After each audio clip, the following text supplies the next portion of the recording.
What is the purpose of a miner, and how do you Oh. become a miner?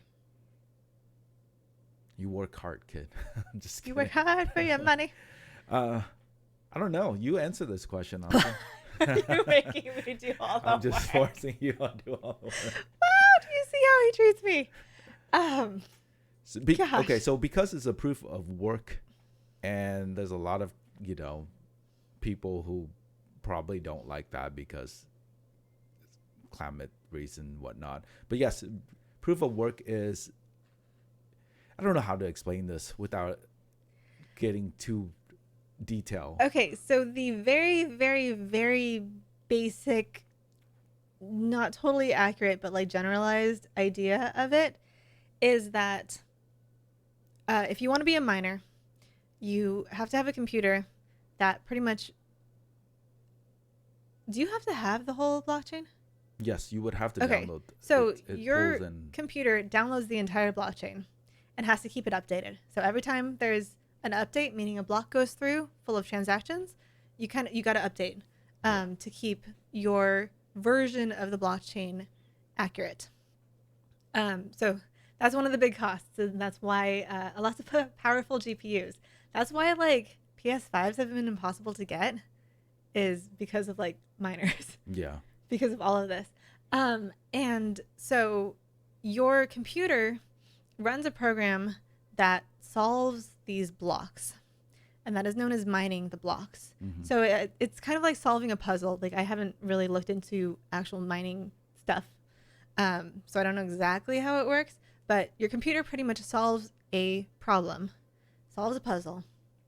And if you are the first one to solve that puzzle for that block, then you get the fees for that block. So you essentially win the block. You get all the transaction fees. So like all of the gas fees that people have given you or given to the network for their transactions that went into that block, those will all go to you. So mining can be profitable in a way. It's also expensive in a lot of ways.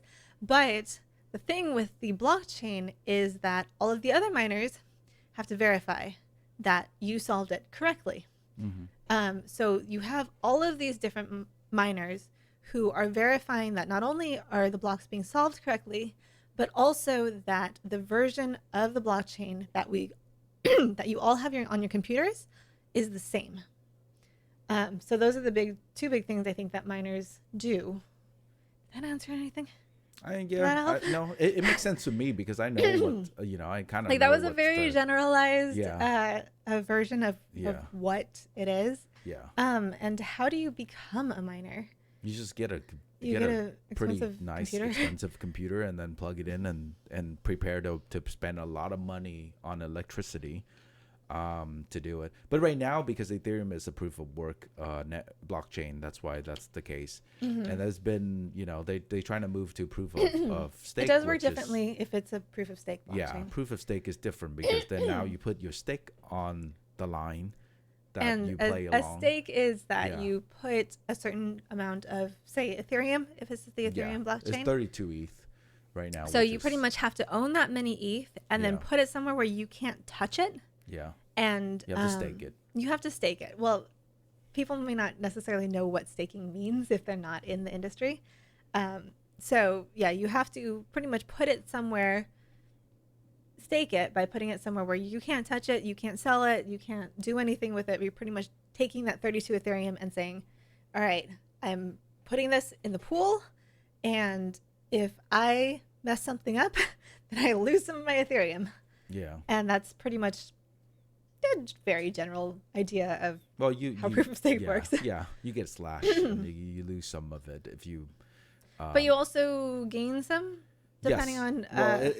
Yes. Does it work the same as proof of work in the sense that you're essentially earn? You earn that fees that goes to you, because now you're essentially kind of a miner in that aspect, but you're not working hard. You're just just to get this right, because I actually haven't really looked into this. For proof of stake, you're not solving the puzzles. I actually don't. So you're not doing the work. I would assume you're not doing the work, but I don't actually know. I don't think you're solving a puzzle anymore. I think that's actually a good thing to look up to. I have to look into that. Yeah. Because I haven't really looked into the being a miner type of side of things, because that's like we're not doing it, and we've been more on the development side, so we haven't fully looked into that. But yeah, the whole world, right? The whole thing about blockchain right now is still very at a very early stage, and there's a lot of development. Things move so fast. And what we just talked about is just EVM, but then you get to different blockchains, you get to proof of stake, you get to now you have to go to layer 2, which is kind of like, most people can say that that's kind of like building, skyscraper, building up vertically in New York instead of, because there's no more land.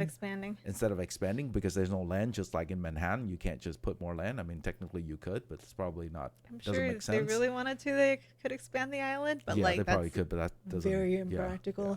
But there's more layers. There's not more layers. There's layer 2, and there's also a bunch of roll up stuff, which is layer 2. And then you get into the world of roll ups, which is layer 2. You build up vertically to support more traffic.